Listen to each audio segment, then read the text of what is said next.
Good morning students. इस video में हम देखेंगे class 12 history chapter number 7 an imperial capital Vijayanagar. इसका पार्ट नंबर 3 है। इससे पहले हमने पार्ट नंबर 1 एंड 2 किया था, जिसमें हमने विजयनगर, हम्पी और जो कृष्णदेवराय थे उनके बारे में पढ़ा।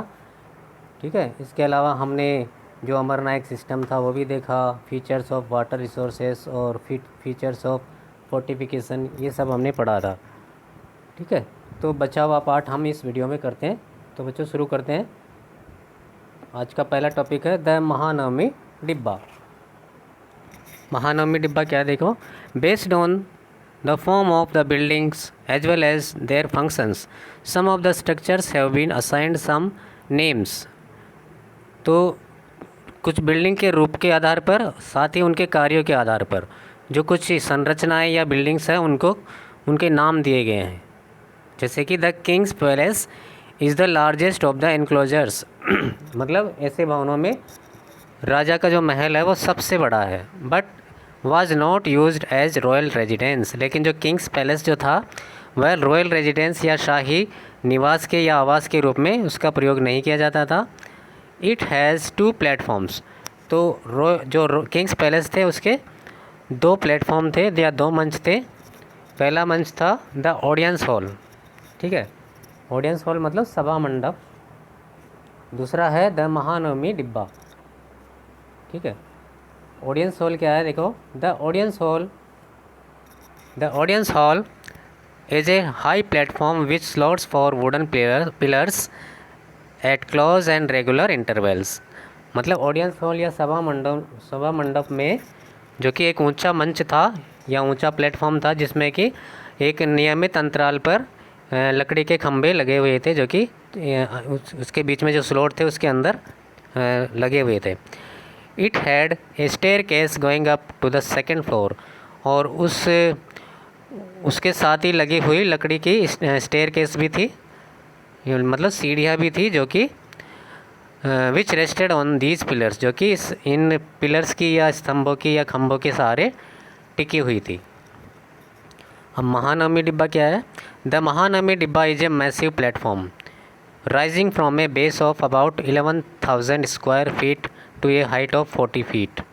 महानवमी डिब्बा एक बहुत विशालकाय मंच था, जो कि लगभग जिसका जो बेस था या आधार था लगभग 11,000 स्क्वायर फीट था। मतलब 11,000 स्क्वायर फीट एरिया में वो फैला हुआ था। उसकी लंबाई चौड़ाई अगर नापेंगे तो लगभग 11,000 स्क्वायर फीट उसका एरिया निकलेगा।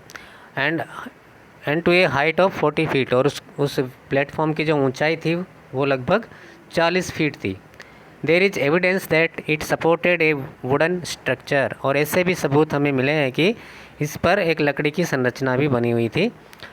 The base of the platform is covered with relief carving.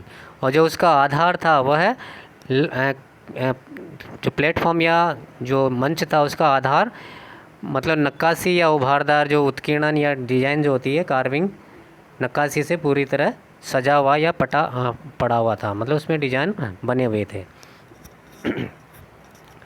Next topic है the significance of Mahanavami festival in the Vijayanagar empire. Vijayanagar साम्राज्य में महानवमी जो त्यौहार है उसका महत्व।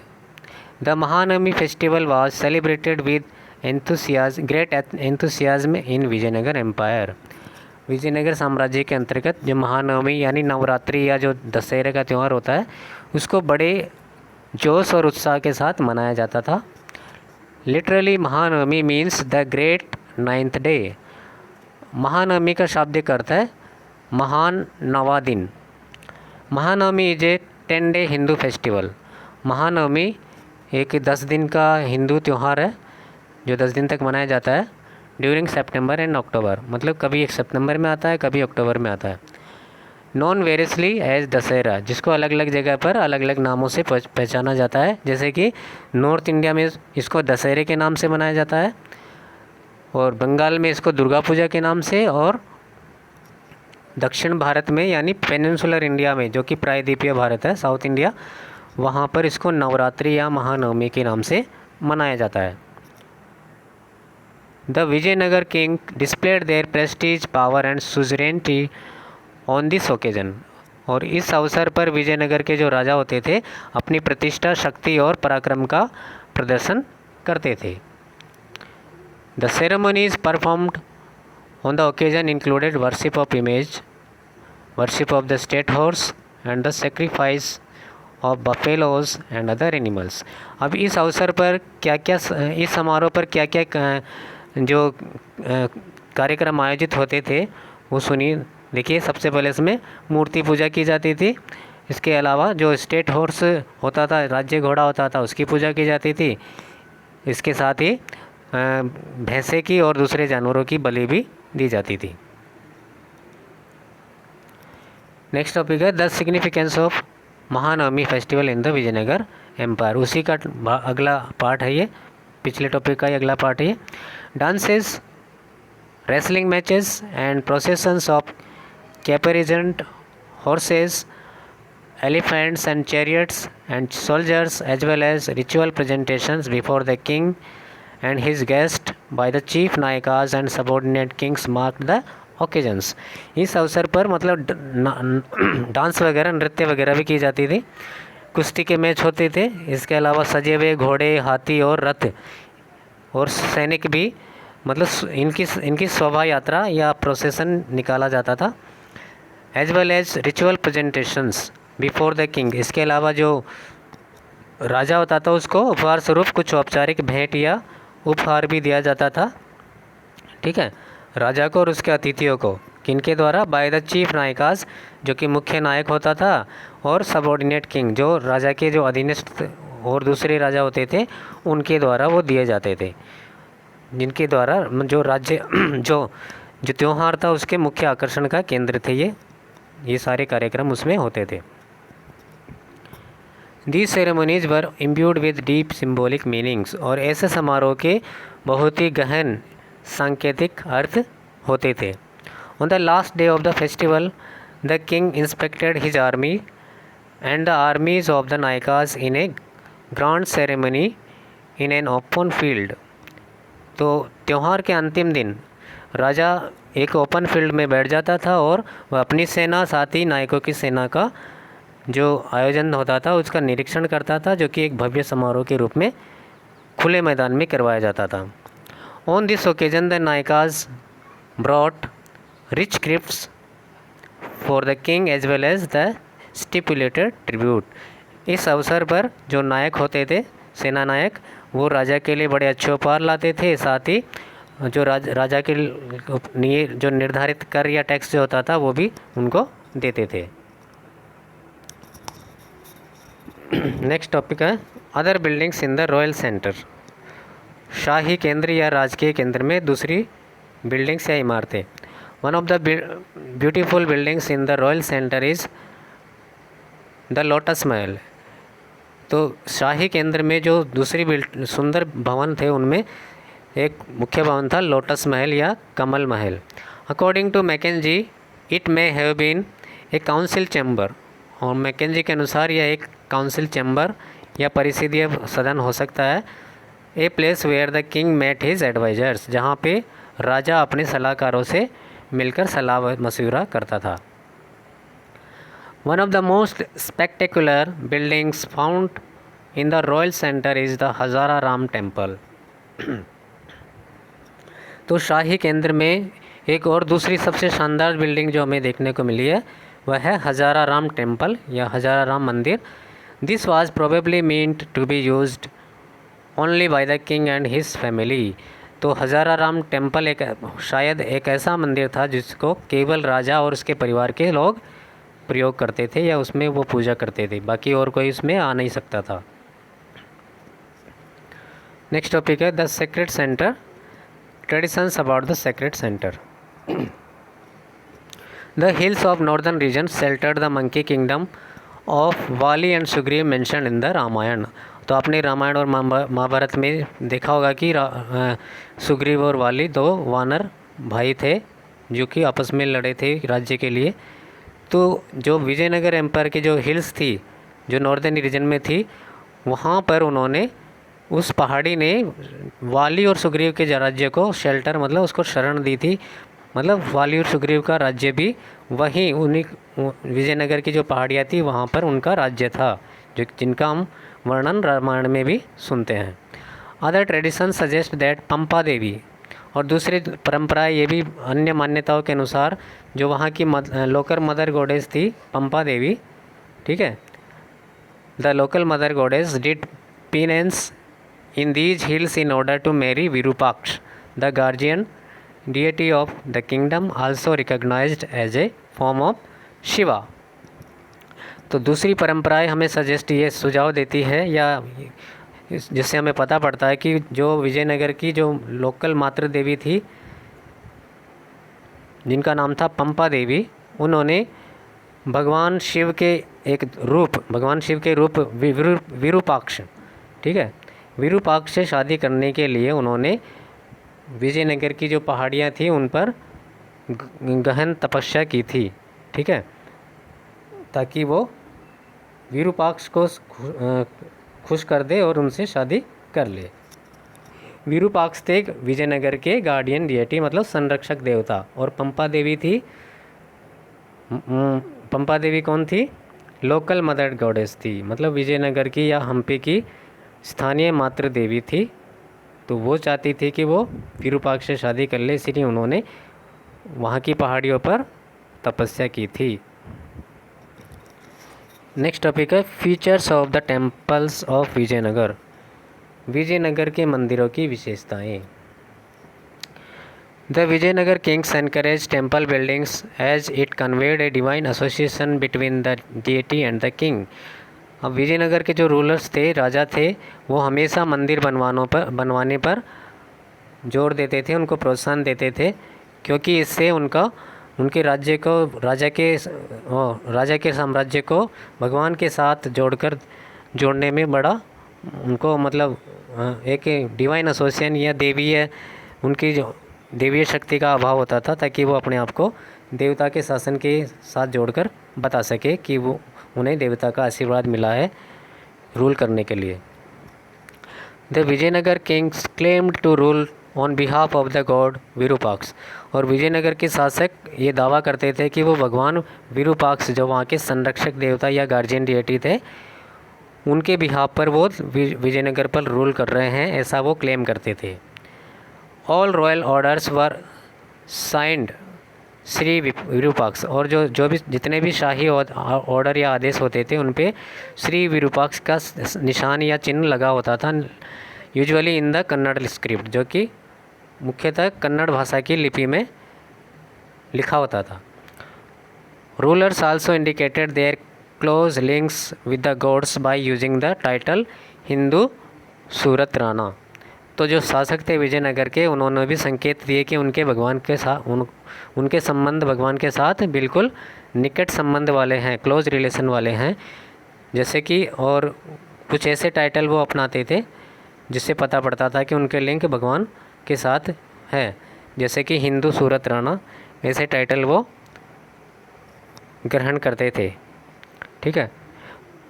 This was a sanskritization of the Arabic term sultan meaning king, so literally mean Hindu Sultan.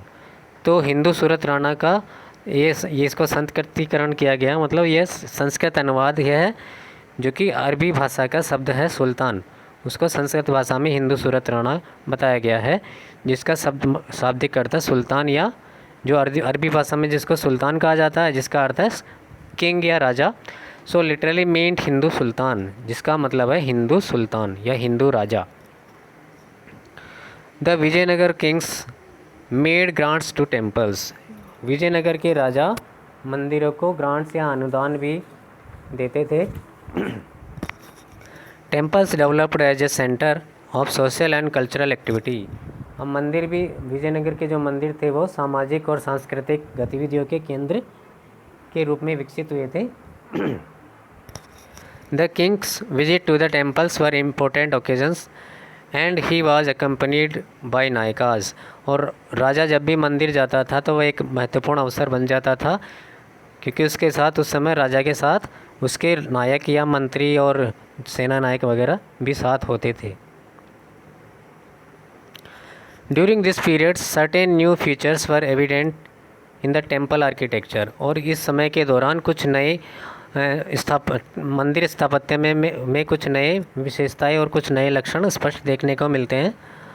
These included structure of enormous size that must have been built to mark the imperial authority. और ऐसे evidence में हमें क्या मिलता है कि बड़े विशाल size के विशाल आकार के हमें मंदिर के स्ट्रक्चर या ढांचे देखने को मिलते हैं, जो कि एक राजा की जो शक्ति थी या प्रतिष्ठा थी उसके प्रतीक माने जाते थे।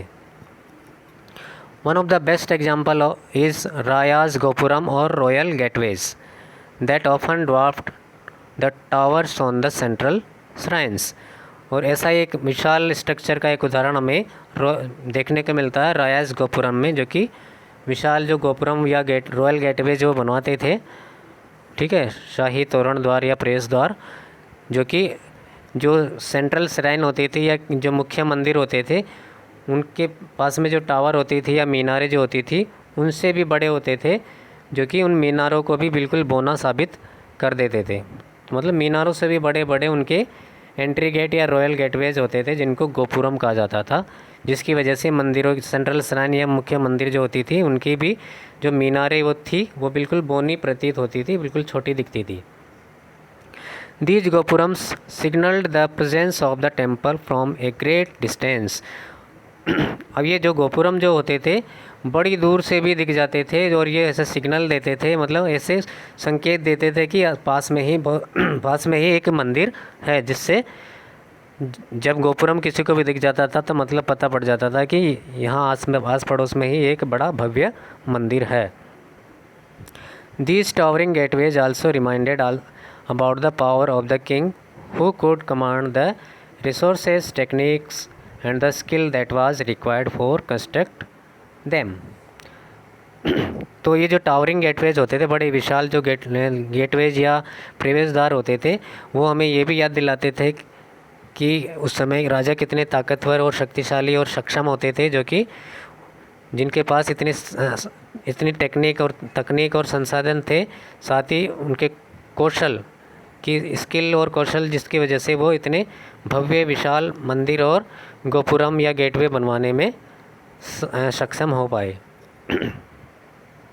Another distinctive feature of the temple architecture was mandapas और pavilion and long pillared corridors that often ran around the shrines within the temple complex.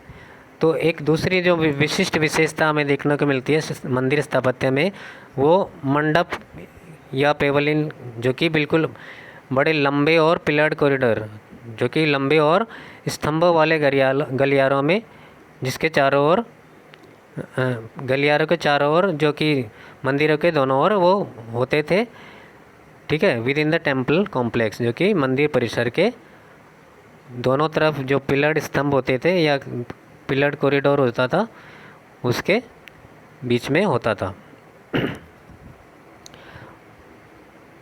One of the best example is the Virupaksha temple. ऐसा एक सबसे अच्छा उदाहरण हमें देखने को मिलता है विरूपाक्ष मंदिर में। The Virupaksha temple was built over centuries. तो ये विरूपाक्ष जो मंदिर था वह कई सदियों में जाकर पूरा हुआ था। Inscription suggest that this shrine date to the 9th-10th centuries. अभिलेखों से हमें पता पड़ता है कि ये मंदिर 9वीं और 10वीं सदी में या उसके आसपास बने थे या बना था। On the occasion of his coronation Krishna Devaraya built the elaborate hall in front of the main shrine. तो कृष्ण देवराय ने अपने राज्यारोहण के अवसर पर, जब वो गद्दी पर बैठा, उस अवसर पर ये जो मुख्य मंदिर था विरूपाक्ष मंदिर, उसके सामने उसने अलंकृत सभागार या एलाबोरेट हॉल बनवाया था, मतलब अलंकृत सभागार या मंडप बनवाया था इस विरूपाक्ष मंदिर के सामने। The hall was adorned with delicately carved pillars. जो ये मंडप या सभागार था वह सूक्ष्मता से उत्कीर्ण स्तंभों द्वारा सजाया गया था। Eastern gopuram was also built by him. और इस मंदिर का जो ईस्टर्न गोपुरम था, पूर्वी प्रवेश द्वार जो था, वो भी कृष्ण देवराय द्वारा ही बनवाया गया था। नेक्स्ट टॉपिक है importance of halls in the temple. ठीक है, नेक्स्ट टॉपिक है importance of halls in the temple, मतलब मंदिरों में सभागार का महत्व। The halls in the temple were used for a variety of purposes. तो मंदिरों के जो पास में या सामने जो सभागार होता था उसके बहुत विविध उद्देश्य से, बहुत सारे कामों से उसका प्रयोग किया जाता था। जैसे कि in some spaces images of gods were placed to witness special programmes too of music, dance, drama etcetera. जैसे कि कुछ जगहों पर, जैसे सभागार के पास में कुछ जगह होती थी, वहाँ पर भगवान की मूर्ति रख दी जाती थी ताकि वो देख सके, क्या देख सके, स्पेशल प्रोग्राम्स, विशेष कार्यक्रम, जो कि जैसे कि म्यूज़िक, डांस, ड्रामा एट्सेट्रा। ठीक है, नृत्य हो सके, गाना जो सुन सके, और जो ड्रामा या नाटक वगैरह हो सके वो भी देख सके। दूसरा उपयोग क्या होता था? Others were used to celebrate the marriages of deities. दूसरे सभागारों में भगवान की जो शादी होती थी उसको भी सेलिब्रेट करने के लिए उसका प्रयोग किया जाता था। And yet others were meant for the deities to swing in. और जो कुछ अन्य सभागार या हॉल्स थे वह भगवान को झूला झुलाने के लिए प्रयोग में लिए जाते थे। On such occasions small images other than those kept in the central shrine were used. ऐसे अवसरों पर, जैसे कि कोई डांस देखना है, म्यूज़िक देखना है, या फिर झूला झुलाना है, या ड्रामा करवाना देखना है, तो ऐसे अवसरों पर जो मुख्य मंदिरों में जो बड़ी मूर्तियाँ रखी होती थी उनको प्रयोग ना करते हुए उनके प्रतीक के रूप में छोटी मूर्तियों का प्रयोग किया जाता था। In the Vitthal temple the principal deity was Vitthala, a form of Vishnu, generally worshipped in Maharashtra. तो जो विट्ठल मंदिर है उसमें मुख्य देवता थे विट्ठल स्वामी, जो कि भगवान विष्णु के ही रूप थे। इनकी मुख्य रूप से पूजा महाराष्ट्र में की जाती है। This temple have several hall and a unique shrine designed as a chariot. इस मंदिर की मुख्य विशेषता यह है कि यह मंदिर एक रथ के आकार में बनाया गया है। जैसे चैरियट होता है, रथ होता है, उसकी शेप में इस मंदिर को बनाया गया है। और इस मंदिर के पास भी कई सभागार बनाए गए हैं। A characteristic feature of the temple complex is the chariot streets that extended from the temple gopuram in the straight line. तो इस मंदिर की और कुछ विशेषता ये भी है कि इसके साथ साथ ही चैरियट स्ट्रीट्स भी है, रथ गलियाँ भी है, जो कि एक्सटेंड हो गई है, मतलब फैली हुई है। कहाँ से? टेम्पल गोपुरम से लेकर इन्हें स्ट्रेट लाइन, गोपुरम से शुरू होते हुए एक सीधी पंक्ति में मंदिर के मुख्य द्वार तक जाती है, या मुख्य जो बिल्डिंग है वहाँ तक जाती है। These streets were paved with stone slabs. और जो गलियाँ है उसकी फर्श पत्थर के टुकड़ों से बनी हुई थी। And lined with pillared Pavilion, या इसके दोनों ओर स्तंभ वाले मंडप भी बने हुए थे। पेविलियन या मंडप भी थे दोनों ओर, जो इसमें स्तंभ लगे थे। ठीक है, where merchants set up their shops. तो दोनों ओर जो स्तंभ वाले मंडप थे वहाँ पे व्यापारी अपनी दुकानें लगाते थे। ये सब होती थी मंदिर के बाहर सामने मंडप में। नेक्स्ट टॉपिक है various steps involved in the mapping of the site at Hampi. कि जो हम्पी जो स्थल था, उनका जो राजधानी थी विजयनगर की, उसके अंकन में बहुत सारे कदम उठाए गए थे। ठीक है, मैपिंग करने में विजयनगर की जो राजधानी थी हम्पी, उस साइट की मैपिंग करने में बहुत सारे कदम या स्टेप्स उठाए गए थे। तो वो क्या क्या कदम थे देखिए।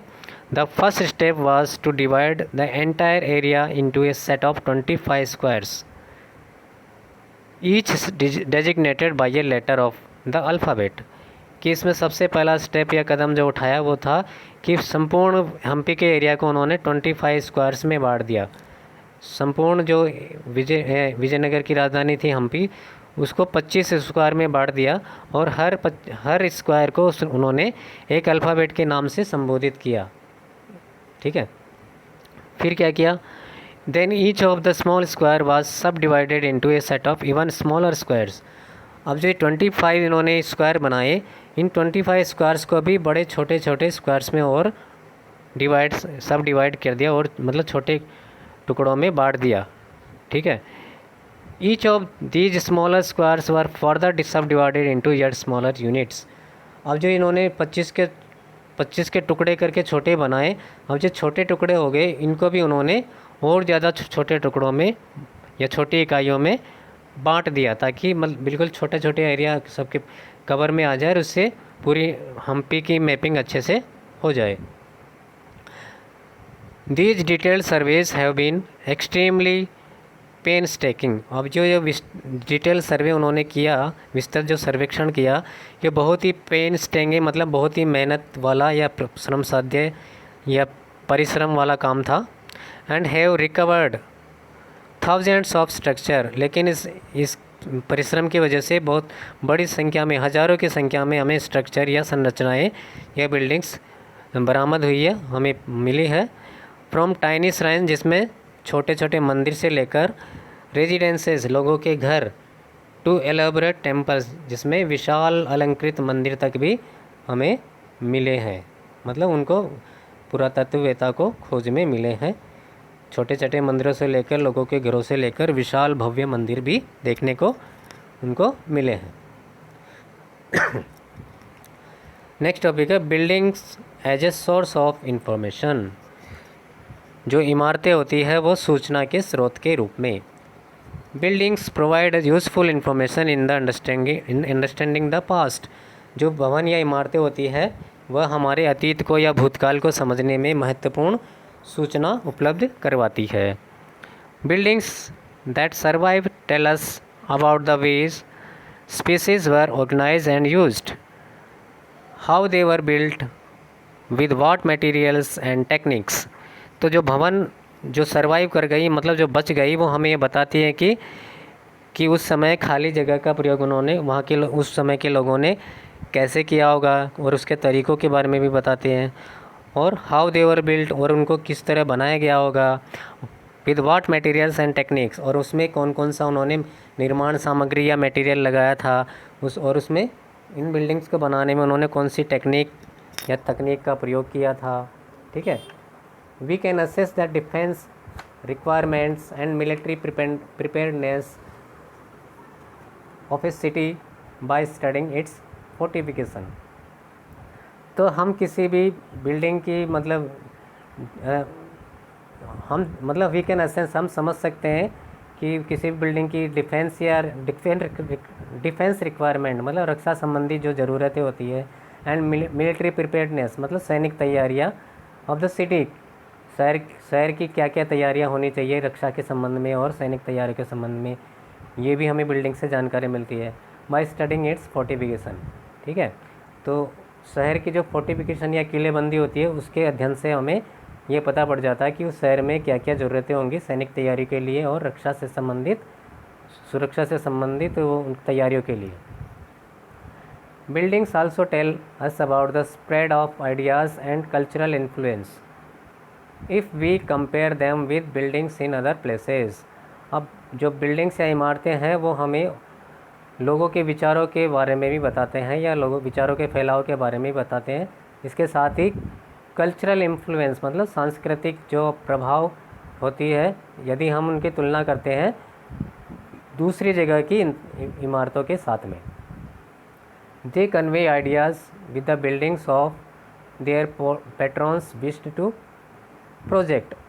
अब बिल्डिंग्स या इमारतों से हमें उन लोगों के या उन राजाओं के या उन्हें बनाने वाले या निर्माताओं के विश या इच्छाओं के बारे में और उनके विचारों के बारे में भी जानकारी मिलती है, जो कि उनको बनवाते थे या उनको निर्माण करवाते थे, ठीक है। तो बिल्डिंग का निर्माण करने वालों के विचार भी हमें बिल्डिंग से पता पड़ता है।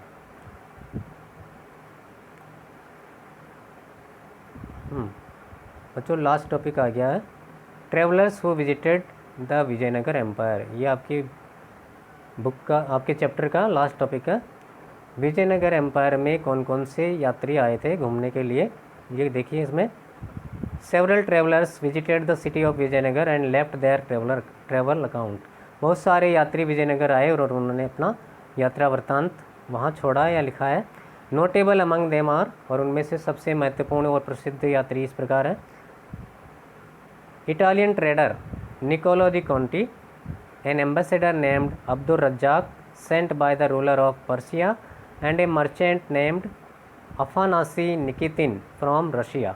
तो बहुत सारे ट्रेडर्स आए, जिनमें एक है इटली का एक व्यापारी था जिसका नाम था निकोलो दी कॉन्टी, और दूसरा एक राजदूत था पर्सिया के रूलर ने भेजा था जिसका नाम था अब्दुल रज्जाक। इनके अलावा एक रशिया का जो मर्चेंट था, रशियन मर्चेंट भी आया था जिनका नाम था Afanasii Nikitin. All of them visited the city in the 15th century. इन सभी ने 15वीं सदी में विजयनगर एम्पायर की यात्रा की थी, और उनके बारे में अपने अकाउंट में इन्होंने डिटेल में लिखा है। Portuguese traveller like Duarte Barbosa, Domingo Paes and Fernao Nunes. कुछ पुर्तगाली यात्री भी आए थे, जिनमें Duarte Barbosa, Domingo Paes and Fernao Nunes भी थे। ये 16वीं सदी में विजयनगर एम्पायर में आए थे, या विजयनगर शहर में आए थे, हम्पी में आए थे। ठीक है, अब कुछ की वर्ड्स हैं, 2-3 की वर्ड्स है, देखिए। अमुक्त माल्यद क्या है? A work of statecraft composed in Telugu by Krishna Devaraya. ठीक है, अमुक्त माल्यद मतलब एक कृष्ण देवराय द्वारा तेलुगु भाषा में लिखी गई एक किताब है, जो कि स्टेट क्राफ्ट पर या राजकौशल या शासन कला पर आधारित थी। ठीक है, कृष्ण देवराय ने शासन कला या राजकौशल पर एक किताब लिखी थी जिसका नाम था अमुक्त माल्यद। ये तेलुगु भाषा में लिखी हुई थी। अमर, अब अमर क्या है? The term Amar is derived from the Sanskrit word summer. तो अमर शब्द एक संस्कृत शब्द समर से उत्पन्न हुआ है, मीनिंग बैटल और वार। तो समर का शाब्दिक अर्थ है बैटल और वार मतलब लड़ाई, युद्ध। It also resembles the Persian term अमीर, और यह एक फारसी जो शब्द है अमीर उसके जैसे लगता है बोलते समय। ठीक है, अमीर मीनिंग ए हाई नोबल, और अमीर का शाब्दिक अर्थ है एक ऊंचे पद का कुलीन व्यक्ति, ऊंचे पद पर बैठा हुआ कुलीन व्यक्ति। नेक्स्ट है यवन। यवन क्या है? Yavan is a Sanskrit word used for the Greeks and other peoples who entered the subcontinent from the north west. मतलब यवन एक शब्द संस्कृत शब्द है जो कि यूनानी, ठीक है, यूनानी लोगों के लिए और उन लोगों के लिए प्रयोग किया जाता था जो कि भारत में नॉर्थ वेस्ट में मतलब उत्तर पश्चिमी क्षेत्र से, जो उत्तर पश्चिमी जो एरिया है उधर से भारत में घुसते थे, ऐसे लोगों के लिए यवन शब्द का प्रयोग किया गया है। लास्ट है house of victory. House of victory मतलब विजय का घर या विजय का भवन। Domingo price called the audience hall and the Mahanavami डिब्बा together as the house of victory। तो डोमिंगो पाइस कौन था? पुर्तगीज ट्रेवलर जो कि 16th सेंचुरी में आया था। डोमिंगो पाइस ने ऑडियंस हॉल और महानवमी डिब्बा दोनों को साथ में मिलाकर एक शब्द का प्रयोग किया, उसके लिए हाउस ऑफ विक्ट्री मतलब विजय का घर। तो सभा मंडप और महानवमी डिब्बा दोनों को डोमिंगो पाइस ने एक शब्द हाउस ऑफ विक्ट्री के रूप में संबोधित किया है, मतलब विजय का घर। तो आशा बच्चों आपको ये टॉपिक या चैप्टर अच्छे से समझ में आया होगा। अगर कोई डाउट है तो मुझे पर्सनली मैसेज करके दोबारा पूछ सकते हो। धन्यवाद।